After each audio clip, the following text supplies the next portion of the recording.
Today I'm going to walk you through step by step how to set up MailerLite, add your subscribers and send your very first newsletter campaign from a completely blank account to a professional email landing in your subscribers' inboxes. MailerLite is one of the most beginner-friendly email marketing platforms available right now, and it's genuinely powerful enough for serious creators, small businesses, and growing brands alike. If you find this helpful, please like and subscribe. It really helps the channel, and let's get right into it. The first thing you're going to do is open MailerLite and make sure you're logged into your account. Once you're in, you'll notice the dashboard is clean and well organized, with your main navigation running down the left-hand side. Before you do anything else, take a moment to get familiar with that sidebar. Everything you need in MailerLite lives there, and knowing where to look will save you a lot of time as you go. If you're brand new to email marketing, don't be intimidated by this. MailerLite's interface is deliberately minimal, and it's designed to guide you naturally through the workflow. Now let's bring in your audience. Head to Subscribers in the left-hand menu and click Add Subscribers. You have two main options here. You can add people one at a time manually, which works perfectly well if you're just starting out with a handful of contacts, or you can import a file in bulk, which is what most people will want to do. To import in bulk, choose the Import CSV or TXT file option and upload your spreadsheet. A CSV file, that stands for comma-separated values, is simply a plain text file where each column represents a piece of data, like an email address, a first name, or a last name. Once your file uploads, MailerLite will show you a field mapping screen where you match your spreadsheet columns to the correct data fields inside the platform. Make sure your email column maps to the email field because that is the one piece of information MailerLite absolutely cannot do without. After mapping, you'll be asked to assign your new contacts to a group. Think of groups as labeled folders that keep different parts of your audience neatly separated.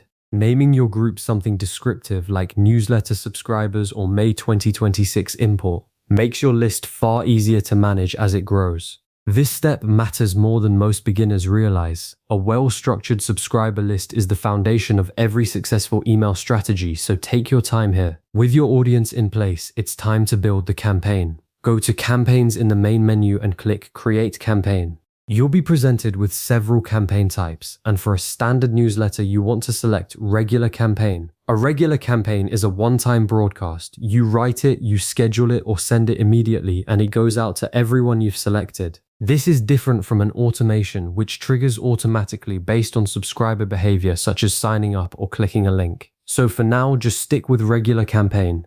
Give your campaign an internal name, something only you will see, that makes it easy to identify later when you're scrolling back through your campaign history months from now. Now comes the most creative part, designing the email itself. MailerLite gives you a few editor options, and if you want a polished, modern-looking result without writing any code, you want the drag and drop editor. When you open it, you'll be prompted to choose a starting point. You can pick a pre-built template from the template gallery, which is a smart move for beginners because the spacing, padding, and structure are already optimized for email clients. Or you can start from a blank canvas if you prefer complete control over the layout. Once you're inside the editor, the Content Blocks panel lets you drag headlines, text sections, images, buttons, and social media icons directly into your email by clicking and placing them wherever you like. One expert tip worth writing down: keep your email focused on a single main call to action, one clear button, one specific goal. Emails that try to do too many things at once almost always underperform because the reader doesn't know where their attention should go. Before you move on, fill in your subject line and spend real time making it compelling. The subject line is the single biggest factor in whether your email gets opened at all, so consider asking a question, sparking curiosity, or leading with a concrete benefit your reader will care about.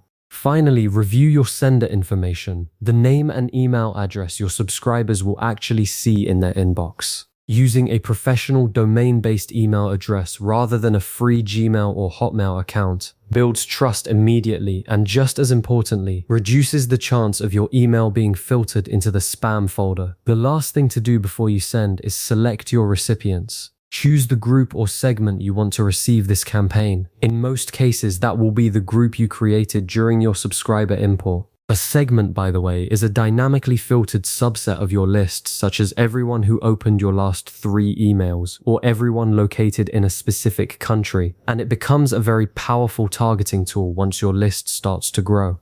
For your first send, selecting your full group is completely fine. And there you have it. You've taken a MailerLite account from empty to ready to send. You've imported your subscribers, organized them into a group, created a regular campaign, designed a professional email in the drag and drop editor, crafted your subject line, set your sender details, and chosen exactly who receives it. Your next move is to hit send or schedule, and before you do, send yourself a test email so you can see precisely how everything looks in a real inbox. As your confidence grows, dig into MailerLite's automation workflows and a /B testing features. Those two tools alone will take your email strategy to a completely different level. Save this video so you can revisit these steps whenever you need them, and I'll see you in the next one.